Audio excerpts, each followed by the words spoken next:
and welcome to Behind the Mic Radio, and I am your host, Dawn Mack, and I want to say hello and welcome to everyone out there today, and today is special where, first of all, we're on at a particular time that we're not normally on. Usually we're on in the evenings, but today we are on because we have pretty much daytime royalty coming to us, and we're going to be having Eric Braeden on with us in the next few minutes. We're waiting for him to call in now, but I am so excited about this interview today because, as you know, yesterday, the Young and the Restless celebrated 40 years on air, and they have been the longest-running #1 rated CBS daytime drama, in the soap world. So it has been, just quite a last couple of few days between watching the show and watching all the festivities on social media that the stars and the cast have been putting out there. It's been quite exciting.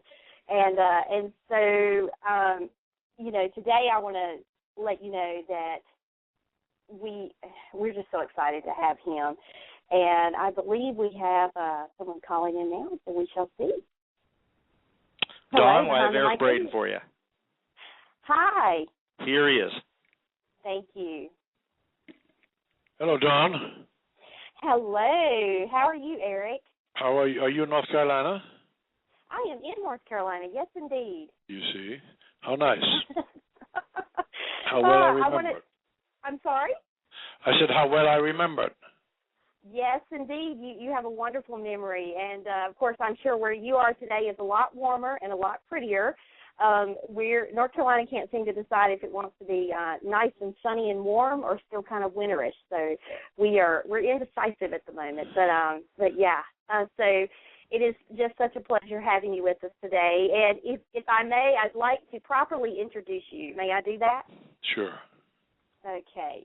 Well, today our guest, our very special guest, is a film and television icon. He is an Emmy Award and People's Choice Award-winning actor, as well as a political activist. He has starred as arguably one of the most popular characters in daytime history for over 32 years as Victor Newman on the #1 rated CBS daytime drama, The Young and the Restless.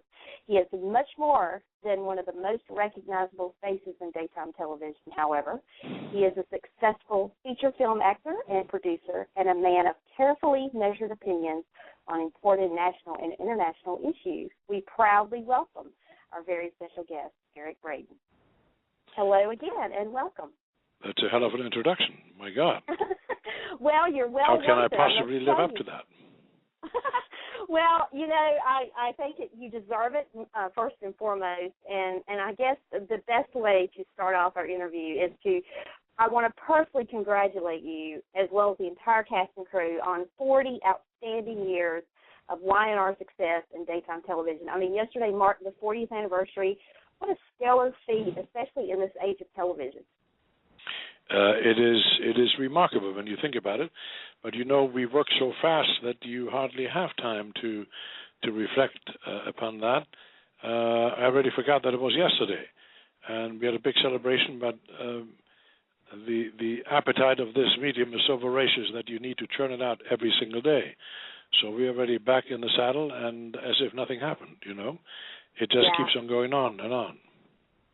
Well, and that is why you guys, I think, have had the success that you've had. And we, the fans, though, I can tell you, we're still kind of reeling from yesterday and just seeing all the festivities all over social media. As I was telling, folks, the listeners before you called, that, it's just been a great few days for us, particularly to watch, especially longtime viewers who have followed the storylines and followed the characters through the years, through the decades, I should say, and it has kind of grown along with you. So reflect, if you will, on some of the most memorable moments that you have had on Y&R. I would say one of the most early memorable moments was when Nikki asked Victor about his childhood, and this was around Christmas time.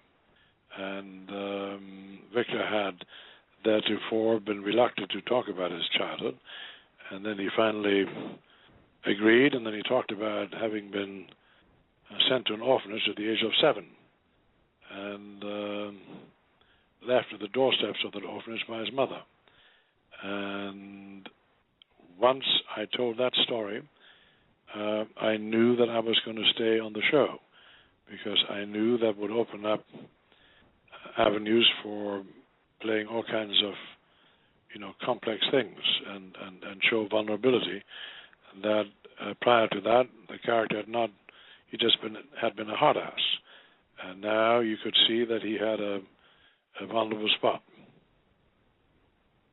Yeah, indeed. I mean, I love the way that the writers put that in there, because up until that point, Victor Newman was kind of a mystery to the viewers, because, we saw him as this very big, powerful man who, had control over a lot of things. And one of the things that was never really touched on was, his childhood. And so it was really beautifully done the way it was written. You played it awesomely well. I mean, it was just stellar. And then, like you said, it has opened so many doors until, up until now even. It's still, kind of a focal point in the character, Victor Newman. So it's just been phenomenal the way that's been done.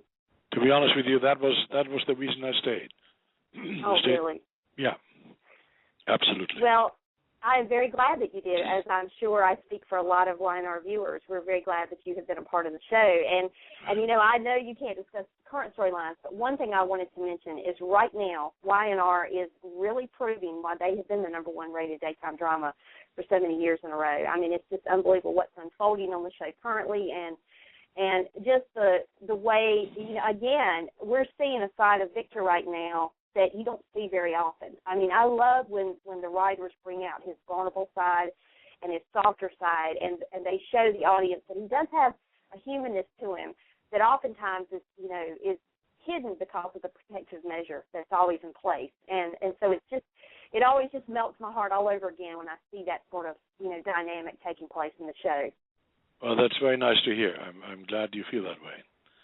Yeah, and I yes, remember indeed. Go on. Oh no, I'm done. Go ahead. I said I remember how that came about, because I'd asked Bill Bell, after about 2 years of being on the show, to imbue the character with some kind of a social background or psychosocial background that explained why he was who he was, because no one is really only bad, I don't think. There usually is a reason for someone's psychological complexes and problems, and I wanted him to explore that, and he was a wonderful writer who did that. I'm very grateful to him. Yes, he was a brilliant writer, and thank God we had Bill Bell, for as long as we did. He's done so much for Y&R and just CBS Daytime. It's just been unbelievable. Now, one thing I want to also congratulate you on is that in 2010 it marked your 50th anniversary in film and television, and you've starred alongside the likes of Marlon Brando and Bette Davis, Leonardo DiCaprio, Burt Reynolds. I mean, the list just seems endless. And this is in addition to your success on Y&R. So sitting here today, did you ever envision this is where you would be? No.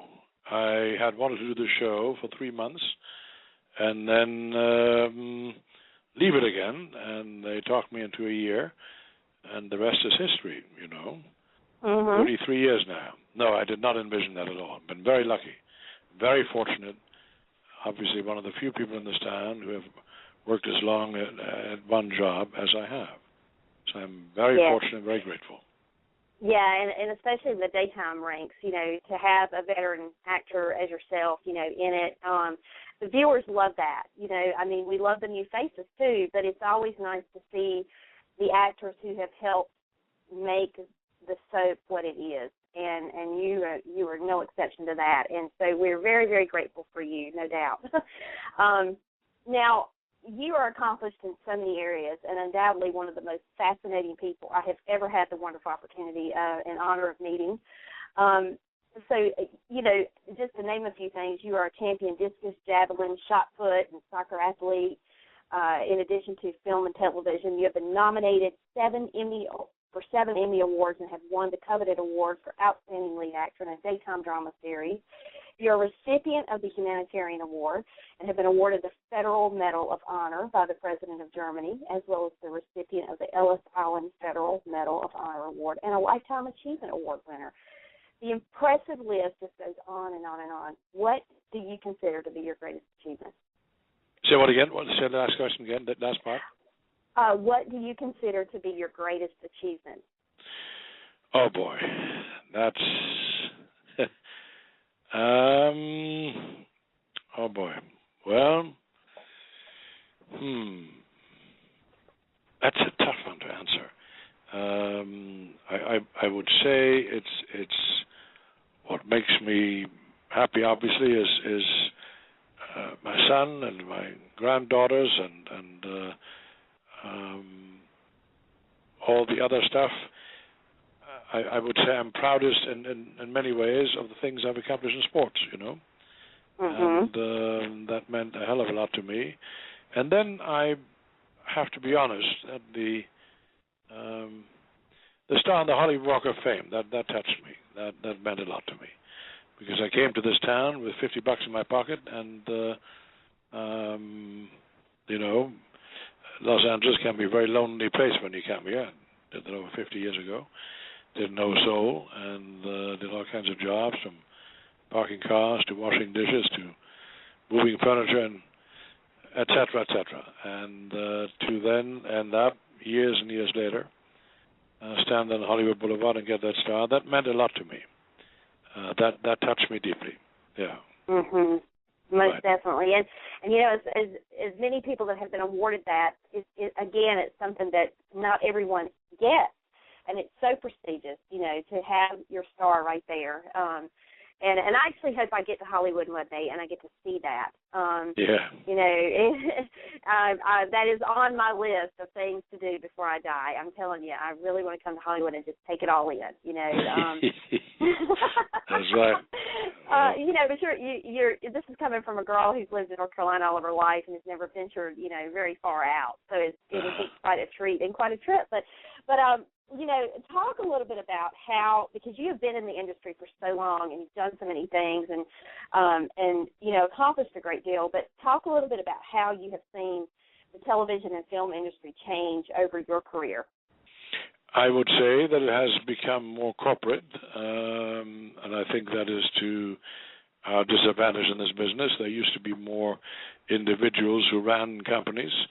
Now it is these, invisible corporations that make decisions, and they have those little boys who graduated from Wharton School or Harvard School of Business, whatever the hell it was, and they have sharp pencils, and they cut, in order to offer that company then on the market where someone else looks at it and says, oh, that's a good buy, and not realizing that they sometimes have taken the guts out of it.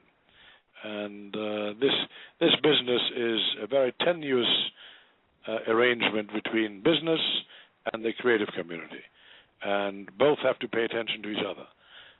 But very often nowadays, I think decisions are made that are purely corporate in nature, and at the expense of some creative stuff.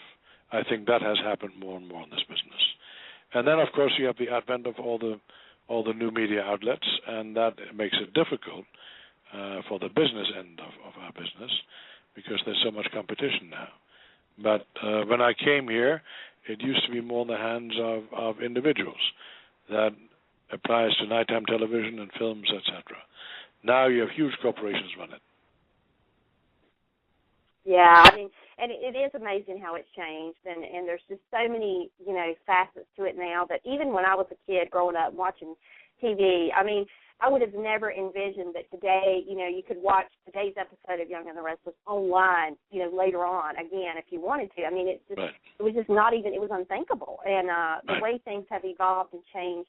And then, when you think about daytime drama, particularly, and how it has suffered at the hands of a lot of these changes, right. And then to think about the Young and the Restless, how it has sustained all of those changes in the midst of that is really a testament to the show's success. Well, that's due to the fact that we were fortunate enough to have been number one for a long time, and otherwise we would have fallen by the wayside as well.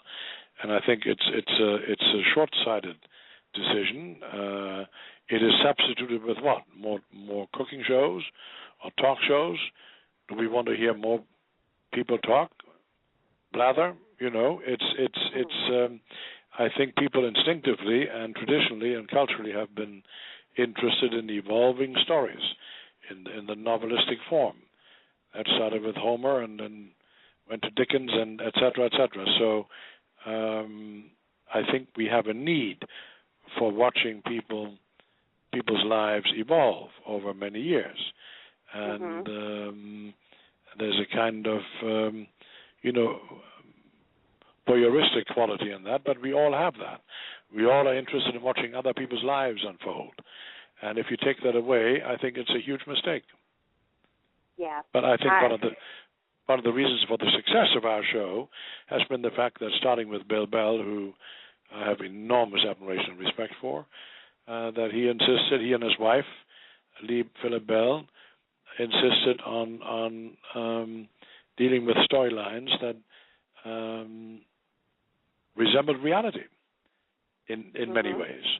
And we also dealt with contemporary social issues that were important. So that is, I think, what has distinguished this show.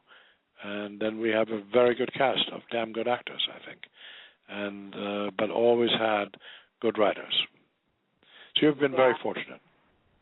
You have, and it's been very refreshing to know that through the years, a lot of the same actors, have been with The Young and the Restless and continue to be, and it has just made the storylines so rich because they've grown as the storylines have grown. And I know firsthand, being a longtime CBS daytime fan myself, I was born into that. My mom's been a longtime fan of YNR, and it just kind of goes back generationally. And to tell you, some of the stuff that has taken the place of some of the soaps that have fallen off air is just travesty in so many ways. Right. There's only so much you can talk about during a show. Right. I would much rather see a serial drama, unfolding, and gives you something to look forward to, what's going to happen the next day, kind of thing, than to think, this is what we've had as its replacement. It's really a travesty. Right. Anyway, yeah. I was just going to ask you. One of the things that I've always found most interesting about you is that you starred in and executive produced the Western The Man Who Came Back. And how much of a challenge was it for you to take on this dual role? It wasn't much of a challenge at all. I loved it. I enjoyed that time more than anything. I really enjoyed making that film, more than anything I've enjoyed in many, many years. And unfortunately, the bane of the existence of independent producers are the distribution companies. When you make a film like that, you have to give it to a distribution company for it to be distributed, to be seen. And once you sign on their dotted line, they own it. And that is the death knell of a lot of independent producers, because they do with that film what they want afterwards. And to get an accurate accounting of that is very, very difficult. And a lot of independent producers have, subsequent to that experience, given up trying it again because it's simply not worth it. That's why a lot of actors, for example, who have become famous, ask for a lot of money when they make films, because they know they would normally, for creative reasons, agree to get money from at the back end of a film, meaning once it makes money, they get money, but they can't rely on that because distribution companies lie so much, they obfuscate the numbers on their books so much that you never know how much they did take in. So that's why actors ask for a lot of money up front to be sure that they get paid. Well, that makes sense. I mean, they don't talk about it in the business a lot, but that's the truth. Well, and it makes sense because it is a gamble. I mean, I would think a lot of companies, that make movies, they put it out there, they really have no way of knowing how well that movie's going to be or how successful it's going to be. No, but that, of course, that is true. But they also, the point, though, is that the accounting is very mysterious. There's the old joke that they have one set of books for the IRS, one set of books for the people who supposedly get a percentage of the back end, and then one set of books for the producers. So there are three sets of books, three sets of accounting. That's the old joke, and I don't think it's that much of a joke. Yeah, I know. Yeah. Now, how would you like to do more behind the camera? Did you you enjoyed that so much? Would you like to do more producing? Well, unless I find, unless someone shows me a new way of distributing a film, I won't do it again. No, it's not worth it. Oh, okay. It's too frustrating. Unless you do it and you get paid a lot of money up front. Otherwise, I wouldn't do it. Well, I can't blame you there. Telling you very honestly what our experience was. I loved doing the film, loved it more than anything. But you cannot rely on how you get your money afterwards. You can't. Well, one thing I wanted to ask you about is recently on Twitter I saw you put it out there that you're going to be writing your autobiography soon. And so do you have a projected timeline at this time of when we possibly could expect the long-awaited Eric Braeden autobiography? That's a good question. I've been threatening to do it, but I don't know whether I mean, I will have to at one time or another. I've almost made a commitment to someone to do it, and so I guess, I will do it by hook or by crook. So we'll see. Well, you're on screen so much right now that, when I saw that tweet, I was like, well, I guess he just won't sleep because I know how much screen time you've had and do have. And so I thought, when is he going to write this? He'll be walking around the studio speaking into a recorder or something to get it all down, But because, I thought, wow, that's going to be a feat. But I would not doubt for a second that it could be done, given your string of accomplishments that you've done. I mean, they're just endless. So I have a feeling that we will see an autobiography from you at some point. But please keep us posted. I hope you're right, on. I hope you're right. I hope I'm right. Don't hold your breath now. Okay, I won't do that since you said. Yeah. Well, I know you don't have much time, and we do have a call on hold, someone that wanted to speak with you. Do you have a moment to take a call? Okay. Go for it. This is Sabina, and Sabina, you're on live with Eric. Hi, Eric. My name is Sabina. Hello, Sabina. And I have tweeted with you. I really appreciate you tweeting me back. I know you have very limited time and lots of followers that like to tweet you. That's nice. A couple of things. I just wanted to tell you I just absolutely love your voice. It is so sexy and so I love listening to it. I could listen to it all day. So nice. I appreciate that. Yeah. That's so nice. I didn't realize when I've seen you on Young and the Restless, and I think you're a wonderful actor, but I didn't realize how seasoned you were with other movies and television. And so I've got to go backwards now and watch everything I've missed because I love some of the older stuff, and I feel like I was born later than I should have because I'm a huge I Love Lucy fan, huge fan of all the old TV shows and movies that they don't make that anymore, and I miss that. Yeah, no, they don't. That's true. And, every so often someone tweets something to me and tells me that they saw me in this or that, and I've already forgotten about the damn thing. So it's always nice to hear that. Yes, I will definitely be watching, and I will tweet you when I've seen something that I haven't watched yet. And I did want to tell you, I tweeted you about Germany because... Hold on one second. Okay, they're on a loudspeaker here. So go ahead. Say that again, please, the last part. Say the last part again.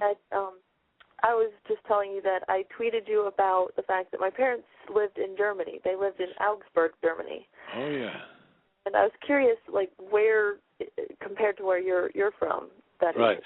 Augsburg is in the south, and I'm from the extreme north. I'm from north of Hamburg.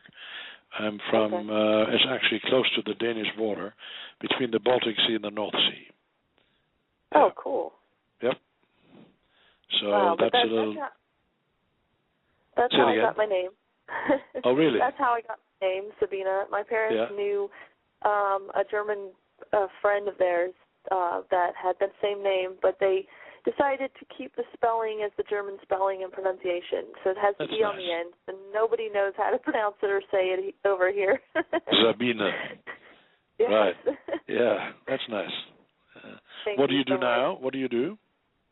I'm an aspiring photographer, I love photography, so I'm working towards furthering that, and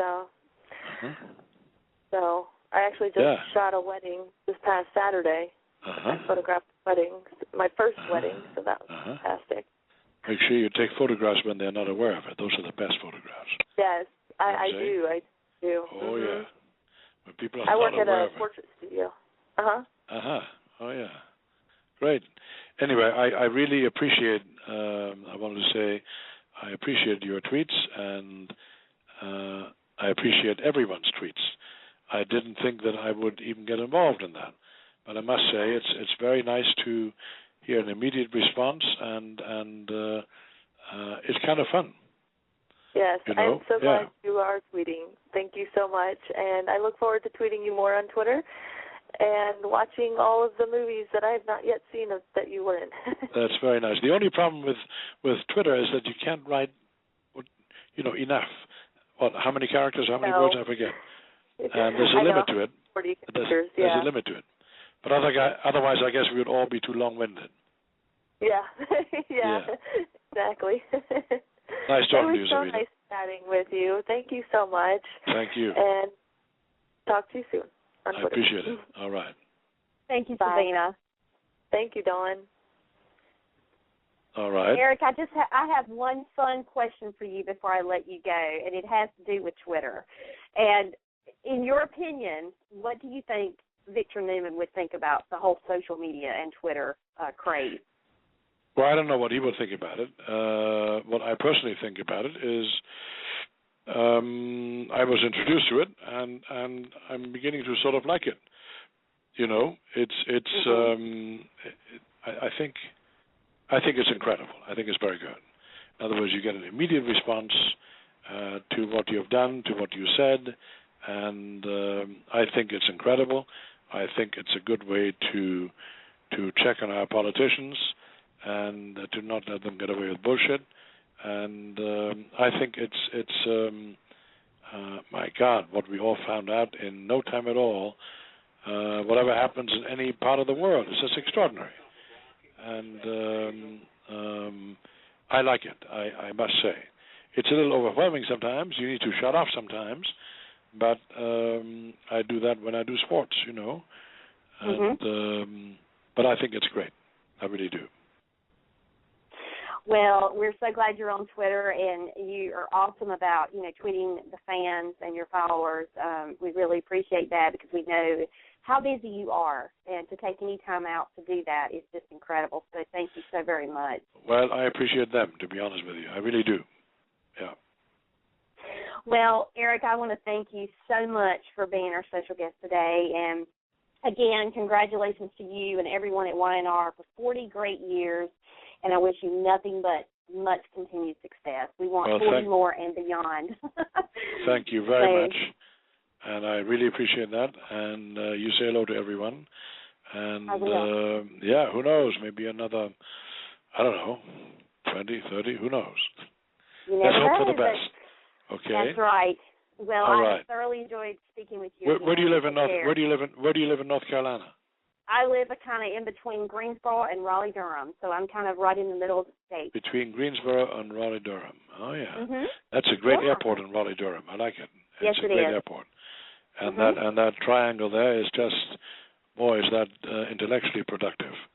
Very proud. Yeah. And then last year I went to Bath, and visited with a friend. I visited friends, and I like that place a lot.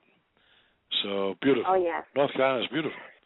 Well, thank Anyway. you. I love it. So, it's great because we have the mountains on one end of the state, the coast on one end of the state, and you're about 3 hours away from either. So just pick your destination and you can go. So it's great. Fantastic. Well, All right. thank you. I won't hold you any longer. Thank you so very much for making time for us today. We greatly appreciate it, and we hope to talk to you again, especially when that autobiography comes out. All right. I thank you. All right. Thank you, Cool. and take Bye-bye. care. Bye. All right. Bye-bye.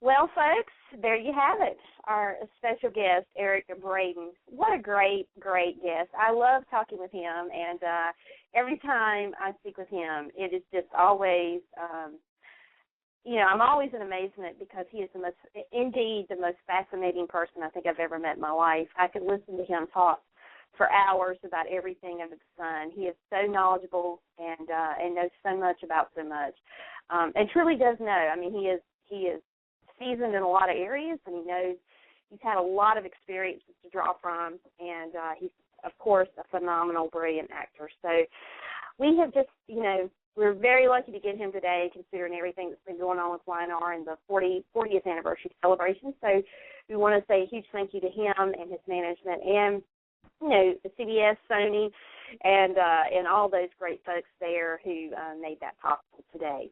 And that is going to wrap our show, folks, and I hope that you enjoyed it. If you're a first-time listener, I do hope that you will be back. We welcome you aboard anytime. And we've had a great time today. Our next show will be tomorrow evening, so you'll want to be watching for tweets on that. And we've got some great guests coming. Just remember, at the end of this week, we have got Robin Matson on Friday from General Hospital, who plays the role of Heather Weber. And so we are extremely excited about speaking with her. And just to preface this, we are only going to have her for 30 minutes on Friday evening, and the interview starts at 7 p.m. Eastern. If you are interested in calling in and speaking with her, because as you know, she doesn't do that many interviews, we will have lots to talk about, but we do want to take some calls as well. So if you can try to call in, say 5-10 minutes before we go live, so we can screen the calls and get everybody on board. We would love for you to do that if possible. Our number is 347-945-6965. And we would love to have as many of you speak to her as we possibly can fit in the time frame that we have. So we're looking very, very forward to that. 7 p.m. Eastern on Friday night with Robin Matson from General Hospital. Well, that's going to do it today, folks, and thank you so much for being here with us again, and we look forward to being right back here with you very soon. Take care, all. Enjoy your evening. Good night. One taste of Main Street Cake Shop's baked from scratch custom-made cakes and cupcakes and you'll be hooked. Every cake is made to order with only the finest and freshest ingredients. This is no ordinary bakery. Cakes are never pre-made.